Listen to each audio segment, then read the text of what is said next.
Bienvenidos a Mirador Universitario con la serie El Planeta Tierra. En esta ocasión el tema específico es aguas oceánicas. Para hablarnos sobre esto tenemos a dos distinguidos académicos de la Universidad Nacional Autónoma de México. Primeramente quiero presentarles al doctor Artemio Gallegos del Instituto de Ciencias del Mar y Limnología. Bienvenido, doctor. Muchísimas gracias por tu invitación a Mirador Universitario, Jorge. Muchas gracias. Gracias a ti. También tenemos al doctor Jorge Zavala de Centro de Ciencias de la Atmósfera. Bienvenido. ¿Qué tal, Jorge? Muchísimas gracias por la invitación. Gracias. Les agradezco a los dos haber asistido a este programa y estoy seguro que tendremos interesantes participaciones. Los invito a ver entonces cuál es el objetivo de esta sesión.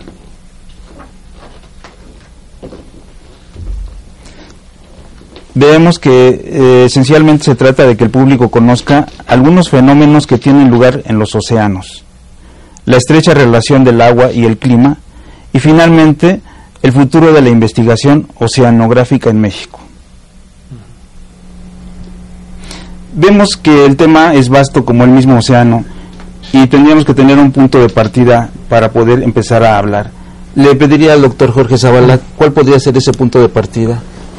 Bueno, lo que quisiéramos el día de hoy es mostrar la importancia que tiene para las características de la vida y en general las condiciones climáticas de la Tierra el que tenga un océano, el que tenga océanos. ¿Cuáles serían las condiciones de la Tierra si no tuviera océano? Y cómo influyen los océanos para las condiciones que realmente tenemos.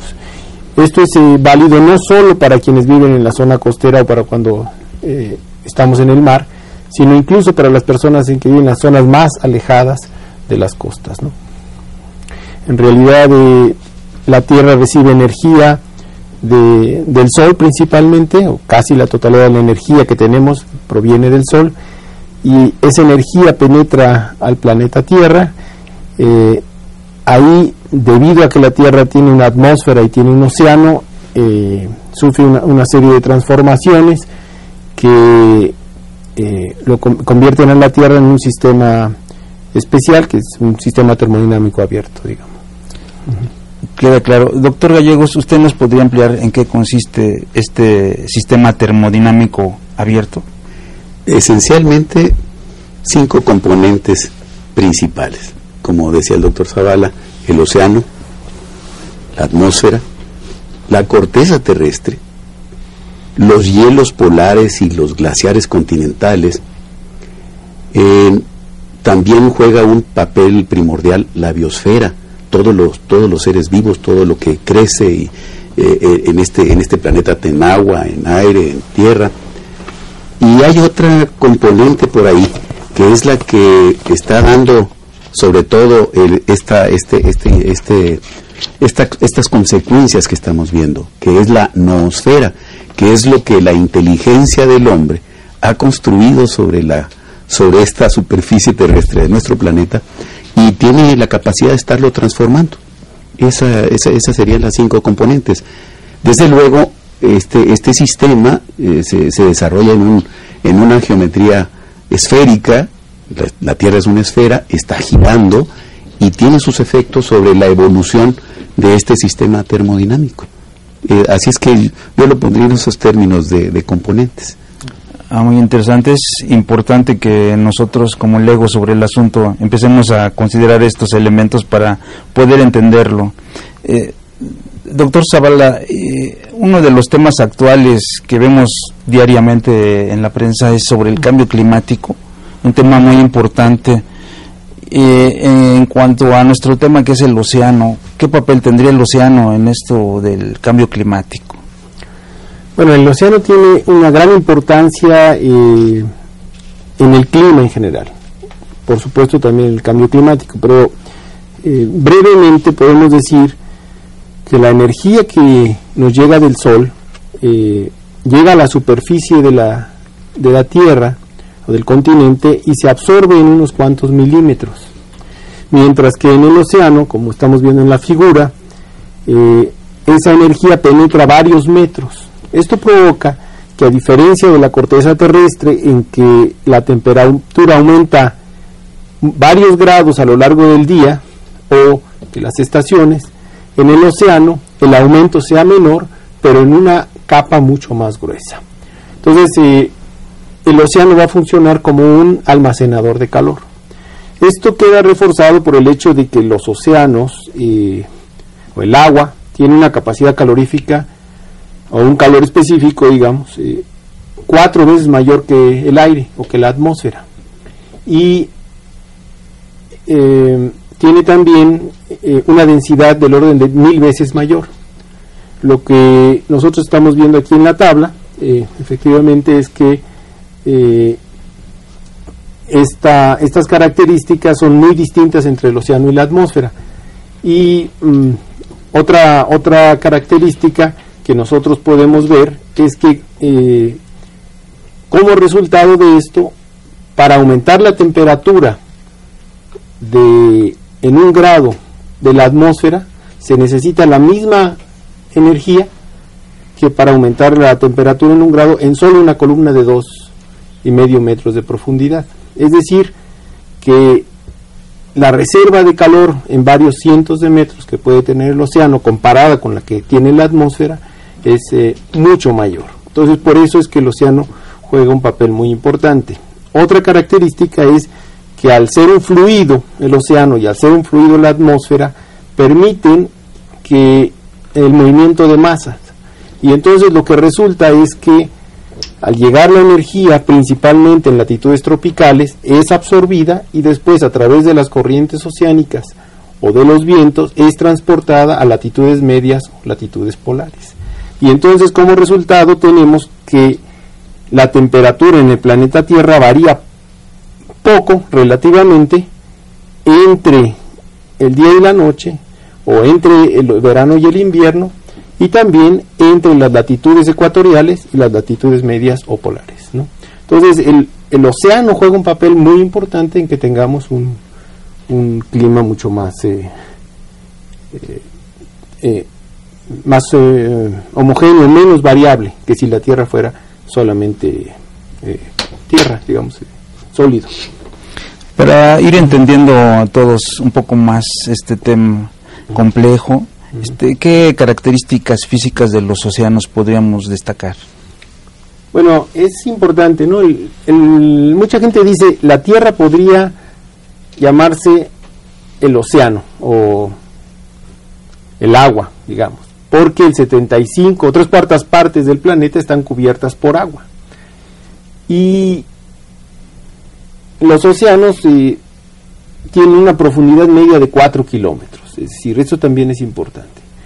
Y el fondo de los océanos no es plano, sino que en los océanos tenemos, por ejemplo, ahí vemos en el océano Atlántico, una cordillera, la cordillera dorsal del Atlántico. Tenemos en distintos océanos volcanes, tenemos pequeños islas que responden a las posiciones de las placas tectónicas o a volcanes. También tenemos lo que es la extensión de la plataforma continental, es decir, zonas muy someras, planas, que tienen unos 200 metros. Es decir, el fondo no es plano, de los océanos no es plano y arenoso, sino que tenemos un océano con cañones, con plataformas, con volcanes y con sierras, ¿no? Eso es importante mencionar. En esta última figura vemos la zona aledaña a nuestro país y los mares mexicanos, o sea, recordemos que el territorio nacional no termina en la línea de costa, sino que se extiende hasta la zona económica exclusiva, y vemos la complejidad del fondo marino, donde vemos una zona extensa de plataformas, por ejemplo en la zona cercana a la península de Yucatán. Después vemos pendientes abruptas donde está el talud continental, y después vemos las zonas más planas, más profundas, ¿no? Y entonces esas son las características de los mares. Podemos ver entonces también la importancia de las corrientes oceánicas, y en este punto sí quisiera también que el doctor Gallegos nos ampliara sobre este aspecto. Con mucho gusto. Las corrientes oceánicas son, dicho de manera muy sencilla, el efecto que producen los vientos que soplan sobre el océano, que abaten al océano. Es muy difícil hablar de atmósfera y océano sin considerar uno con relación al otro. Por eso por eso son las componentes principales de este sistema Tierra. Efectivamente, cuando el viento sopla sobre la superficie del océano, aunque el mecanismo es complejo y un poco sería difícil explicarlo con detalle, estamos viendo en la figura que se puede resumir de una manera muy sencilla. Cuando el viento sopla sobre el océano, induce un movimiento en la parte más superficial que arrastra el agua, pero conforme va aumentando la profundidad, el agua se va moviendo cada vez más a la derecha en el hemisferio norte. En el hemisferio sur sucede exactamente lo opuesto. El viento soplando en el hemisferio, en aguas del hemisferio sur, desviarían el agua a profundidad cada vez más hacia su izquierda. Pero como vemos en la figura, ese esquema corresponde claramente al hemisferio norte, y entonces esa desviación que sufre el movimiento del agua bajo el impulso del viento, en un mecanismo más o menos complejo de flujo de movimiento de la atmósfera al océano, hace que haya un transporte neto de agua hacia la derecha de la dirección del viento que lo impulsa. Esto, cuando se ve a nivel global y dada la superficie y la gran extensión de la superficie de contacto entre el océano y la atmósfera, pone en movimiento el agua de tal suerte que los primeras decenas de metros se mueven de manera normal, ortogonal o perpendicular a la dirección de los vientos. Y esto hace que haya acumulaciones de agua, convergencias en el centro de las cuencas oceánicas que determinan gradientes de presión hidrostática, diferencias de presión hidrostática que ponen en movimiento no solamente las primeras decenas de metros impulsadas casi directamente por el viento, sino que también con estos gradientes de presión generados por esta vía producen movimientos de agua cada vez más profunda hasta varios cientos de metros. Diría que los primeros 1000 metros, 1500 metros están de alguna manera relacionados con la circulación atmosférica en la parte más baja de la atmósfera. Y así es como se generan. Por eso se dice que el océano superficial pues es el océano de respuesta rápida, porque la mueve y la impulsa el viento. Estamos viendo, por ejemplo, hay una imagen que tiene la fascinación de ver cómo se mueven los fluidos. Efectivamente, el viento produce todos estos movimientos. Estamos viendo ahí una extensión de la corriente del Golfo, que son consecuencia de estas diferencias de presión inducidas, insisto, por el efecto del esfuerzo del viento sobre el océano. Esencialmente, esa sería una explicación más o menos sencilla. Gracias, Artemio. Sobre esta circulación termolina, no sé si es el término correcto, ¿nos podría ampliar, doctor Zavala? Bueno, efectivamente, además de las corrientes provocadas por el esfuerzo del viento sobre la superficie del océano, también tenemos una circulación en las aguas profundas. Las características que va teniendo el agua de temperatura y de salinidad le van dando una densidad, y esa densidad, ese campo de densidad va a provocar un campo de presión en el cual va a provocar corrientes. Ahora, ¿qué pasa en la zona más profunda de los mares?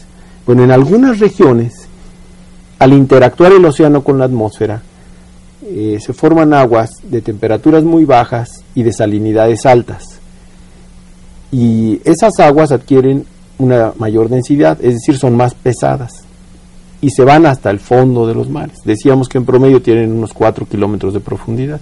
Entonces esas aguas se van hasta el fondo del mar y van circulando a lo largo de los distintos mares. Las regiones en las cuales se da ese proceso están muy acotadas, muy bien delimitadas. Eso sucede solo en unos cuantos sitios del planeta.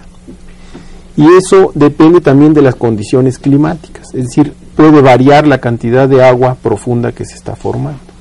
Esas aguas, por ejemplo, se forman en el Atlántico Norte, se hunden y dan la vuelta por todos los océanos mundiales, y en promedio tardan unos 2000 años en volver a estar en contacto con la atmósfera. Tienen también una memoria de las condiciones climáticas de la época en la cual fueron formadas. Entonces, es muy importante también en términos climáticos la formación de estas aguas, y a esto se le conoce como la circulación termalina, circulación profunda de los mares. Si regresamos entonces al punto del sistema termodinámico abierto que ya mencionaron ustedes, ¿qué otros aspectos influirían en el sistema? Pues podríamos decir que hay una interacción constante entre el océano y la atmósfera. El océano y la atmósfera intercambian momento, y cuando decimos momento nos referimos al arrastre del viento sobre la superficie del océano, que provocan que se generen corrientes oceánicas y que disminuya la velocidad de los vientos. O sea, hay un intercambio. También intercambian calor. Y este es sumamente importante. Digamos, el océano recibe energía del sol, como radiación solar o de energía, la frecuencia, digamos, del visible, la absorbe el océano, la redistribuye, la transporta, pero en algunas otras regiones, muchas veces en la misma región, pero se dan los procesos de evaporación por el cual el océano va perdiendo calor, y también los procesos de conducción de calor. Entonces, esos son algunos de los procesos. Ahora, podríamos agregar también, como estamos viendo en la figura, las características muy particulares de la Tierra, ¿no? Pero no sé si Artemio... Sí, Artemio, la gráfica que estamos viendo es interesante porque señala la coincidencia, el azar un poco, de lo que ocurrió con la Tierra como miembro del sistema planetario solar. A la Tierra le tocó, en la forma en que se formó, por las condiciones como se formó, y por la distancia al Sol que le tocó, en que le tocó estar, tener la temperatura y tener la presión atmosférica necesaria para que coexistieran las tres fases más importantes del agua, que son su fase líquida, su fase sólida, que es el hielo, y su fase gaseosa, que es el vapor de agua. La gráfica señalaba claramente que la Tierra, las condiciones de la Tierra pasaron y siguen estando en esas condiciones ambientales. No así le ocurrió a Venus, por ejemplo, o a Marte, que por estar el primero demasiado cercano al Sol, pues las condiciones son tan calientes que el agua no puede estar más que en estado de vapor, en estado de gas. Y a Marte, que está un poco más lejos, le tocó estar tan frío que solamente el hielo, el agua que exista ahí, pues solamente puede estar en forma sólida.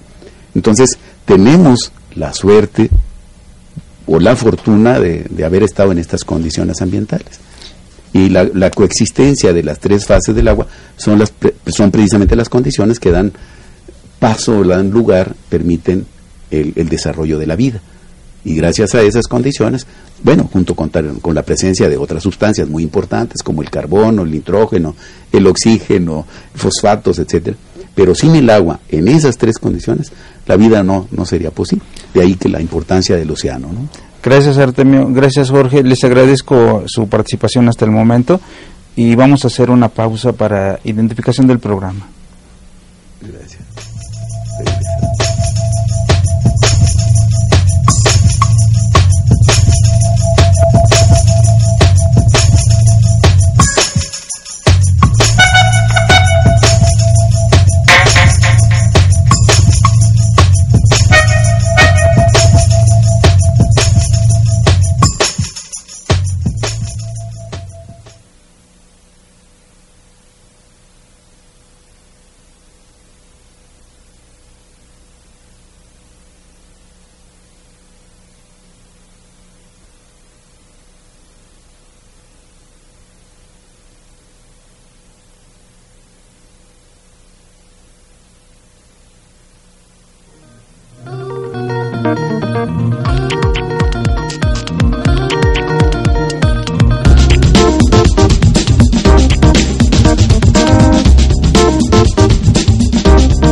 estamos de regreso a Mirador Universitario con el tema aguas oceánicas. Gracias por continuar con nosotros, a ustedes y a nuestros invitados. Sobre este tema del océano, retomando de lo que hemos estado hablando, hay una cosa interesante. Nosotros que vivimos en las ciudades, ¿no?, muchas veces no consideramos el tema del océano, como dejándoselo más a los que viven en las costas. Sin embargo, por lo que hemos estado hablando, el océano está presente, y desde donde está el océano nos afecta nuestras vidas, la política, la economía, el clima. Sobre todo esto, creo que podríamos ir abundando algunos aspectos. Inicialmente yo propondría que nos platicaran de cómo ha sido que se ha abordado este conocimiento acerca de los océanos. Les hago la pregunta a ambos, quien quiera iniciar. El cómo se ha llegado al entendimiento del océano pues obedece al estudio acucioso, al rescate de información histórica. La experiencia del hombre con el océano ha sido pues desde prácticamente su aparición en la superficie de la Tierra del hombre. Entonces hay mucho conocimiento, pero si hay que señalar alguna fecha o alguna época, algún periodo de nacimiento del conocimiento del océano, probablemente habría que situarlo en el siglo antepasado, en el 1850, por ahí hará unos 250 años en que realmente arranca la aplicación del método científico al conocimiento del océano, y en todas sus disciplinas. Nosotros estamos haciendo énfasis, me refiero al doctor Zavala y a mí mismo, estamos haciendo énfasis solamente a la parte física del océano, pero tiene aspectos muy diversos. Las disciplinas convergen todas las disciplinas del conocimiento en el estudio del océano, ¿no? Así es. Hay que subrayar que el océano, o sea, la física del océano, responde a la dinámica clásica, a la termodinámica. Entonces, básicamente, las leyes de la física se aplican al estudio del océano para conocer su física. Desde luego hay otras ramas de la ciencia que también estudian los océanos: la química, la biología y la geofísica o la geología. Pero efectivamente nosotros nos estamos concentrando ahorita en los aspectos de su dinámica y de su termodinámica fundamentalmente, ¿no? La historia del conocimiento de los océanos tiene que dar un lugar muy especial a la expedición del Challenger, ¿no?, que fue una expedición que monitoreó los distintos océanos del planeta. Más allá del conocimiento histórico, digamos, en las costas, de la marea, o de las observaciones de corrientes litorales o cercanas a las costas, poco se sabía de lo que sucede alejándonos de los continentes y en las profundidades oceánicas.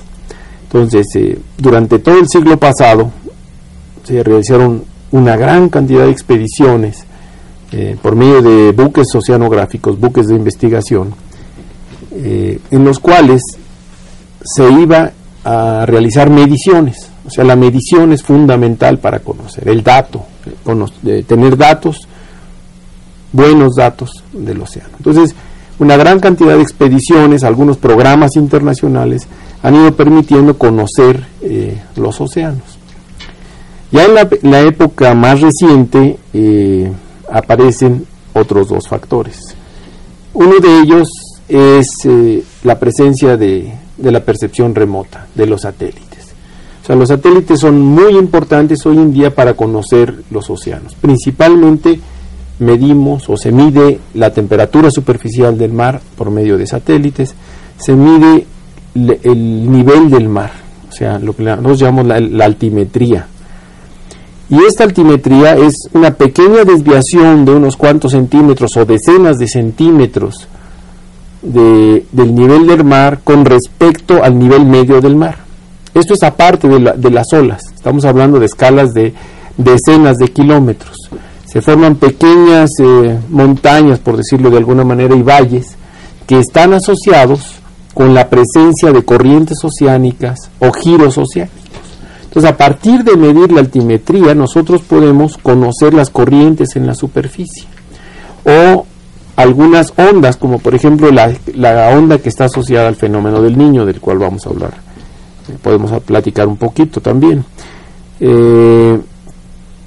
Otro satélite que se utiliza mucho es el que mide el color del mar. Cuando nosotros llamamos color del mar, nos referimos a la cantidad de clorofila o de verdes que tiene, ¿no? Entonces, por medio de los satélites que discriminan las distintas longitudes de onda, o sea, los distintos colores de la luz, nosotros podemos identificar la cantidad de clorofila en los primeros metros de la columna de agua. Y esto es muy interesante porque la cantidad de clorofila determina en buena medida la cantidad de vida que hay en una región. O sea, aunque sea el plancton, de ahí se deriva el zooplancton y luego los peces, etcétera, ¿no? Entonces, también con satélites medimos eso. Otro elemento importante son los modelos numéricos, que es una de las áreas que nosotros trabajamos mucho aquí en la UNAM. Con los modelos numéricos lo que hacemos es simular o estudiar los procesos oceánicos o atmosféricos. Y estos modelos lo que hacen es resolver las ecuaciones de movimiento.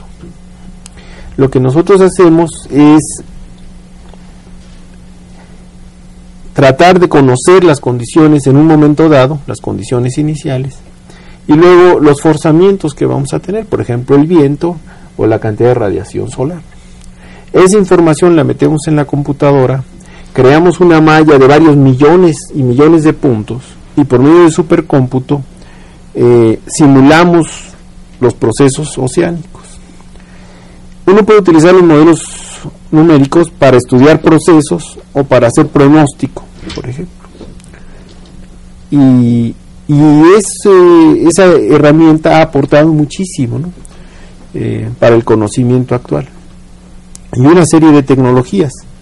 Por ejemplo, hoy se realizan mediciones de temperatura del océano con una gran precisión. Se resuelven del orden de milésimas de grado centígrado, o de milésima de parte por mil de salinidad. Y esto nos permite conocer con una gran precisión el campo de densidad para estimar también la dinámica.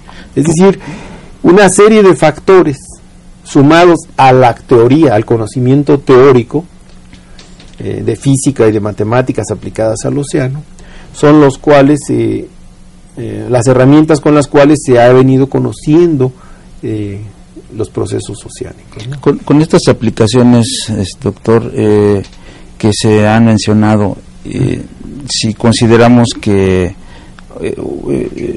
Artemio está en el Instituto de Ciencias del Mar, ¿no? Eso, y el doctor Zavala está en el Centro de la Atmósfera, ¿no?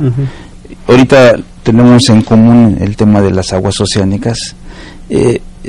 Sobre esto específicamente, ¿están desarrollando algún trabajo actualmente, algún proyecto con relación a esto del océano, las aguas oceánicas? Sí, la colaboración es estrecha, como lo señalaba, hasta físicamente océano y atmósfera no pueden estar el uno sin el otro. Por eso hasta naturalmente se da esta relación. Sí, efectivamente se están desarrollando varios proyectos de investigación, como mencionaba el doctor Zavala, en modelación numérica.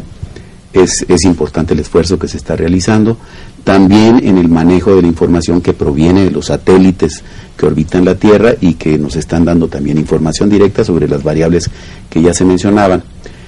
Yo quisiera agregar a todo esto que el sustrato de todo este conocimiento del océano, particularmente en su fase de sistema termodinámico, de cómo evoluciona, de cuáles son sus movimientos generales, nace de la preocupación de los países de considerar al conocimiento del océano como una parte estratégica de su desarrollo.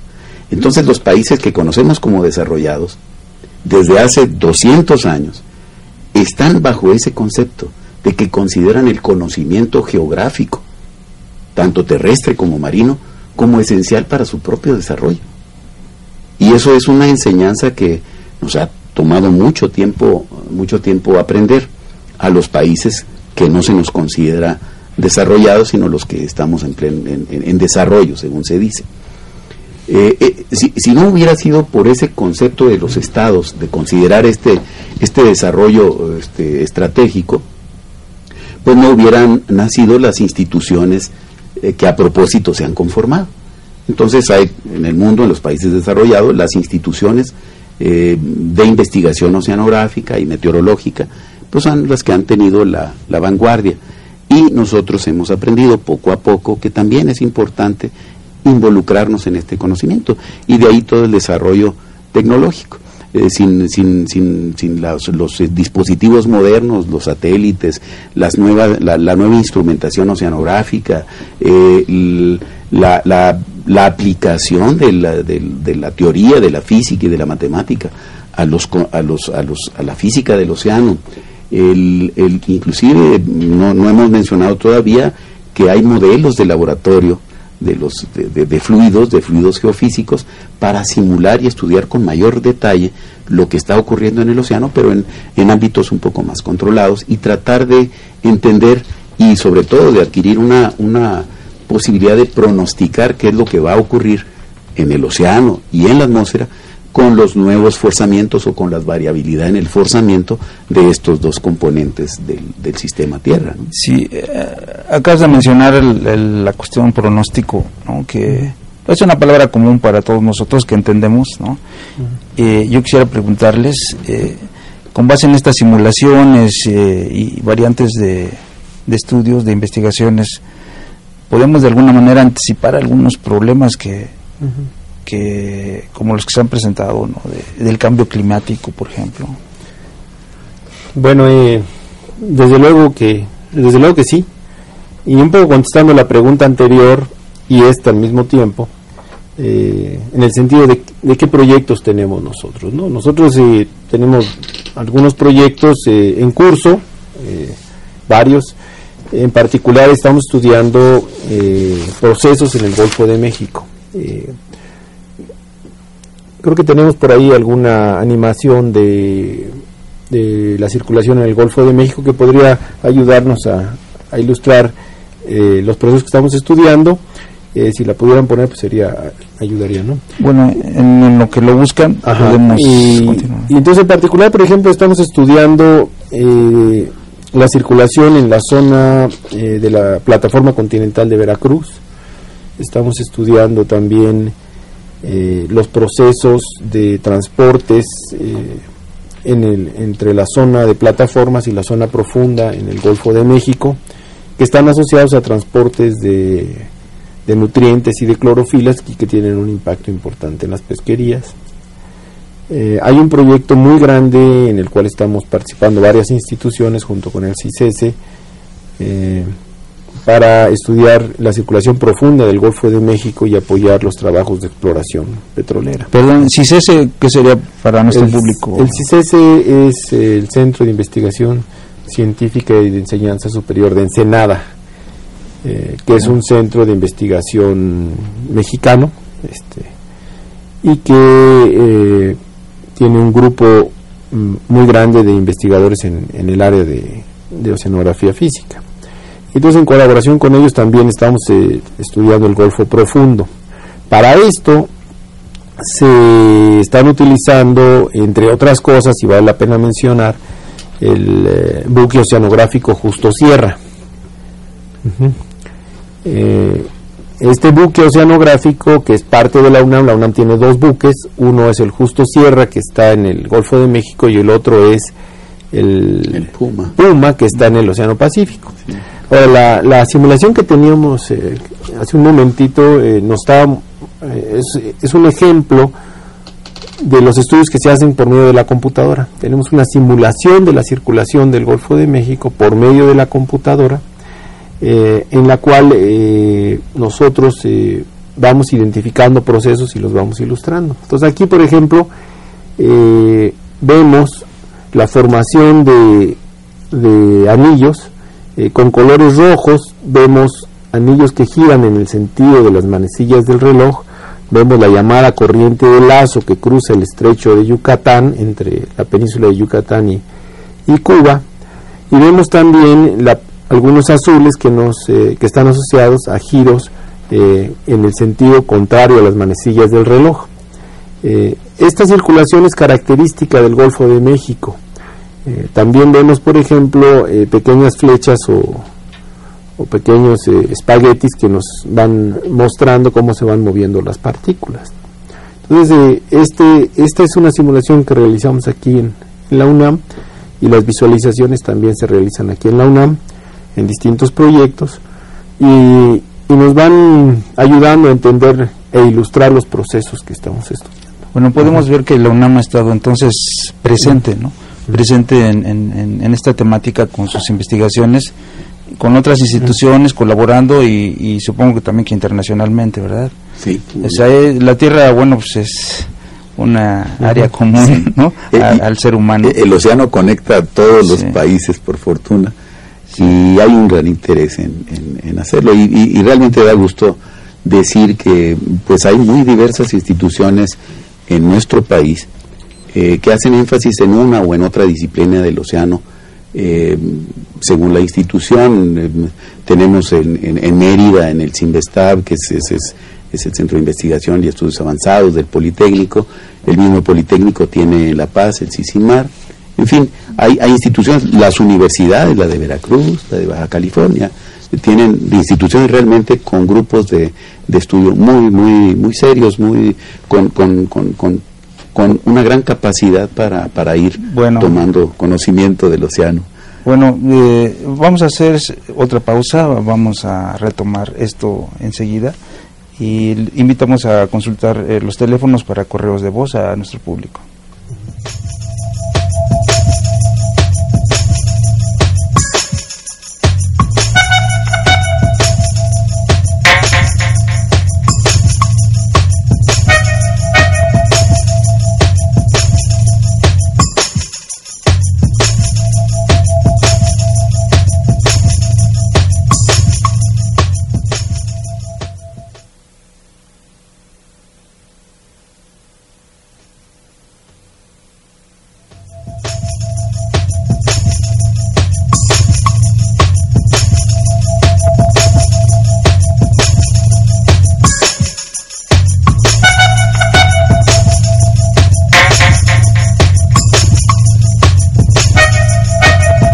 Regresamos de nuevo al programa del océano. Qué bueno que sigan con nosotros.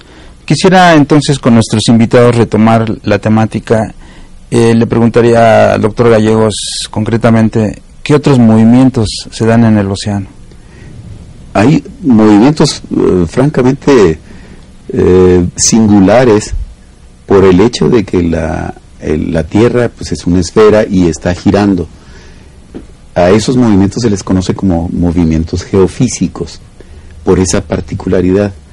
Pero los fluidos tienen una noble propiedad que hace que las formas que se observan en entornos pequeños, en volúmenes pequeños de fluido, hablemos del agua principalmente, se producen lo mismo en entornos muy pequeños que en entornos muy grandes. Es decir, si nosotros que estamos observando un modelo de movimientos, estamos observando propagaciones de ondas que se conocen como de Kelvin, podemos ver que esos movimientos también los observamos en otros entornos más pequeños. Esos movimientos son observables en una tina de baño, si uno se fija bien, en fin.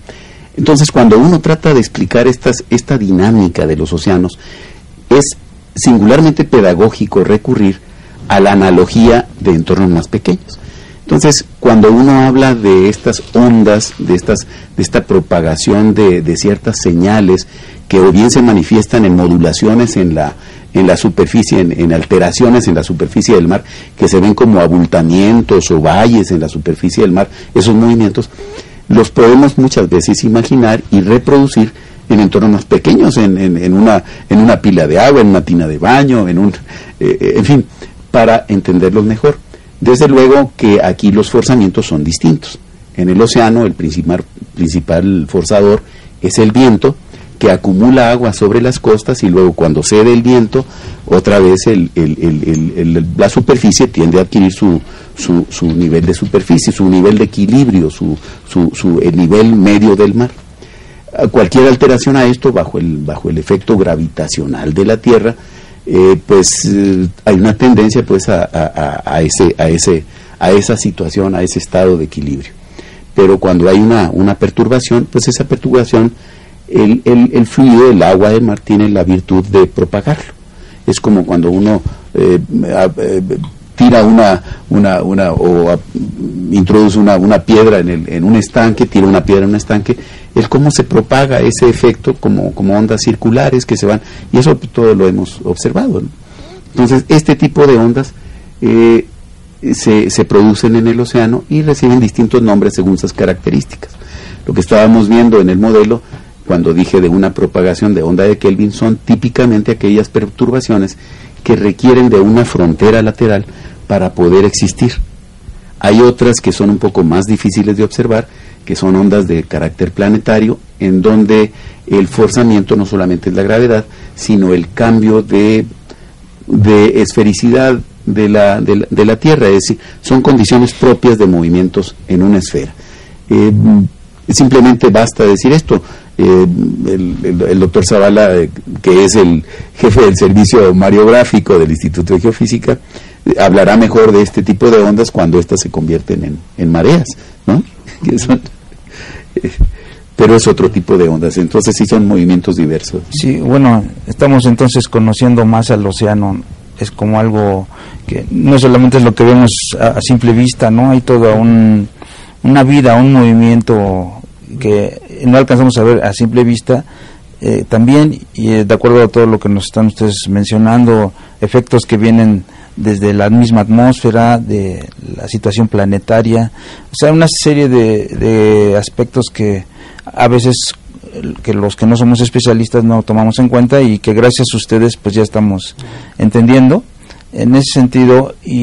Y retomando también el aspecto siempre presente del cambio climático, para entender esto, con relación al océano, ¿no? Les preguntaría qué está pasando en el océano, ¿no?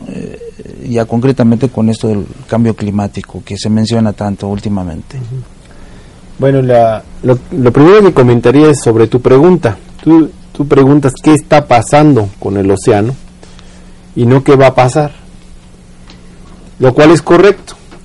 Lo correcto es qué está pasando, porque ya está sucediendo.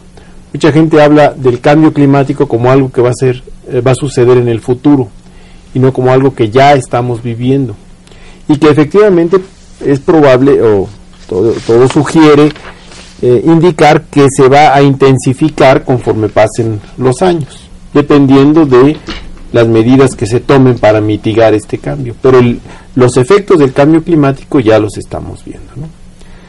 El efecto más sólido del cambio climático, en el sentido de que es una demostración contundente, es el aumento en el nivel medio del mar a nivel planetario, porque de alguna manera suma lo que sucede en todo el planeta, y es el resultado del aumento de la temperatura.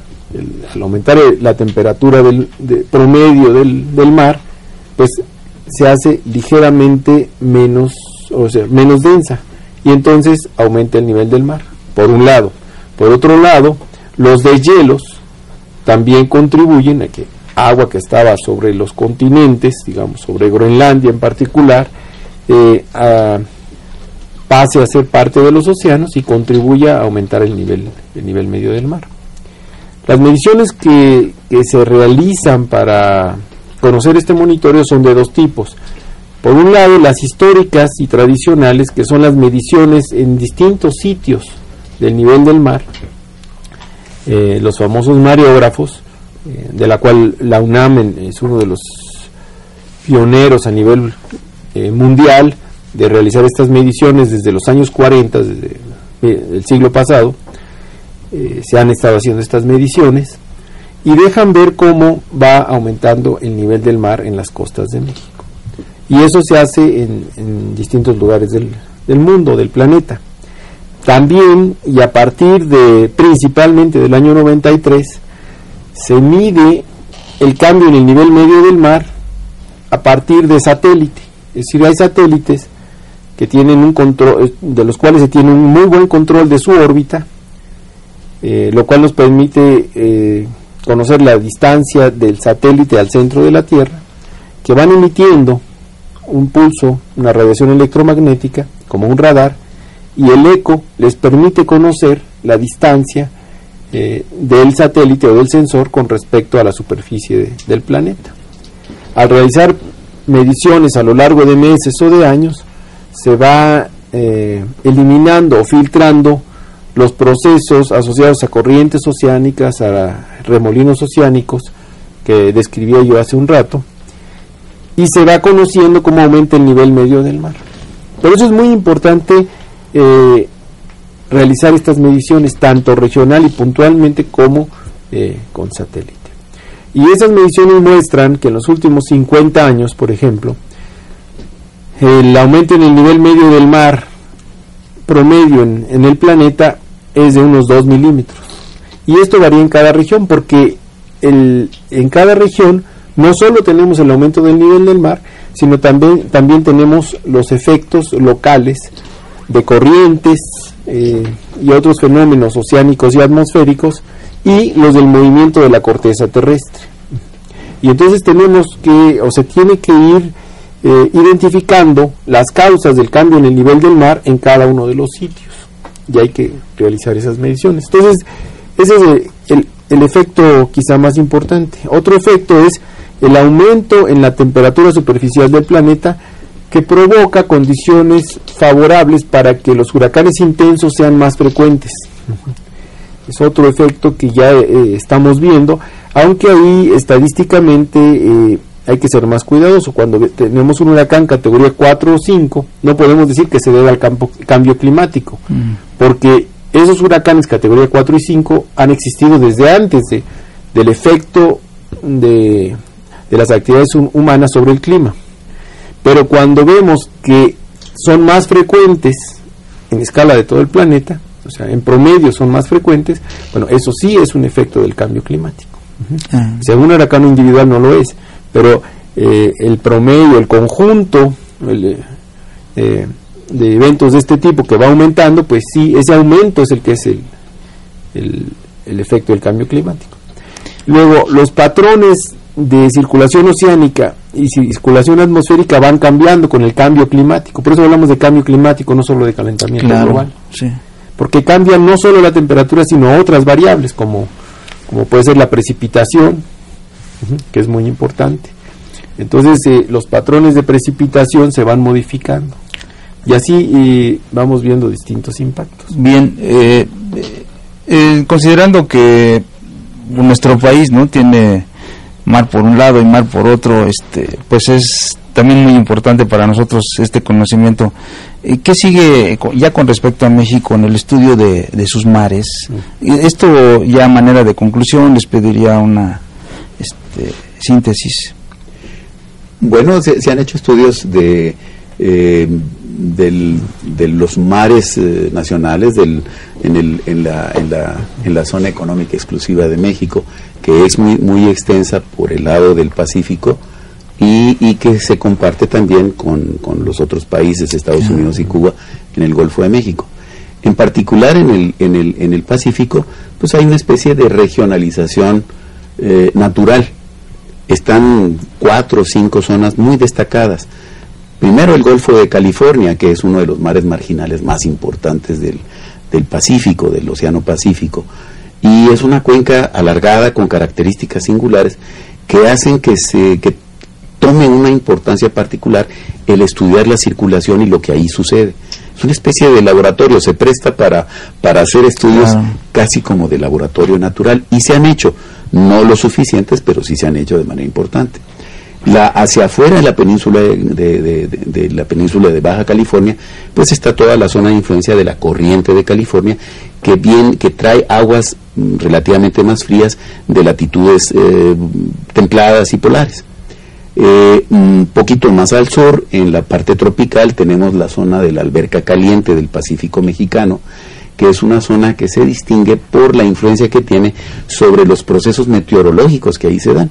Se habla de que es una zona ciclogenética porque cuando llegan perturbaciones, tormentas tropicales, arriban a esa zona por las temperaturas características de la superficie del océano, que están por encima de los 28 hasta 30, 31 grados, muchas veces sufren una estimulación muy importante y se convierten rápidamente en huracanes, que son los que transportan agua hacia latitudes un poquito mayores y sobre todo meten agua al continente.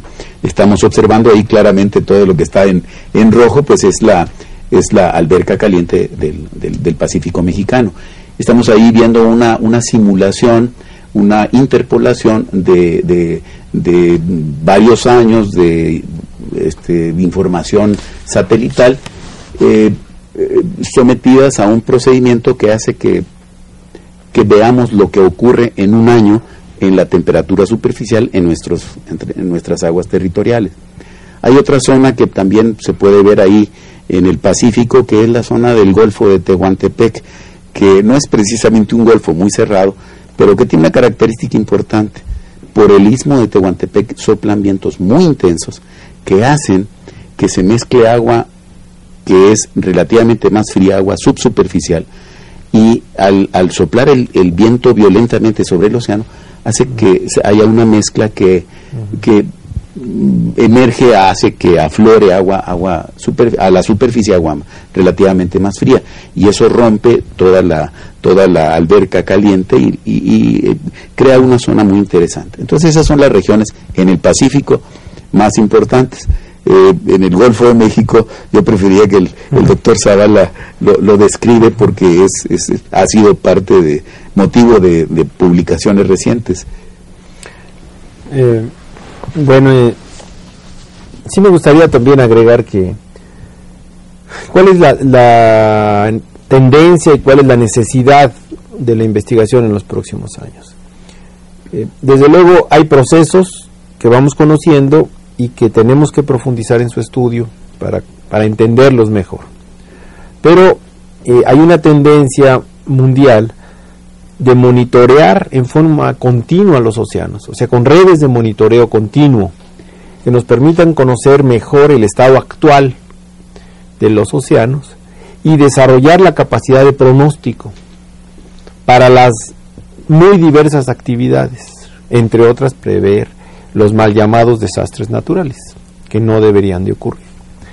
Y esto es una combinación de observación, de estudios y de modelación numérica, ¿no? Yo diría que por ahí México tiene que trabajar, y se requieren apoyos a la investigación oceanográfica en sus diversos aspectos, que son una inversión, porque cualquier desastre natural cuesta miles de veces más que lo que se le da a la investigación. Entonces, por mínimo que sea el impacto, el beneficio es enorme, ¿no? Bueno, vemos entonces la importancia de seguir estudiando a los mares de México, concretamente estudios sobre el océano. Les agradezco su participación. Siempre quedan puntos pendientes que podemos continuar con el correo de voz y los consultaremos con base en esto, y invitamos a nuestro público. Les agradezco entonces a ustedes su participación, al doctor Artemio Gallegos y al doctor Jorge Zavala. Gracias a ustedes por seguirnos viendo. Muchas gracias. Gracias.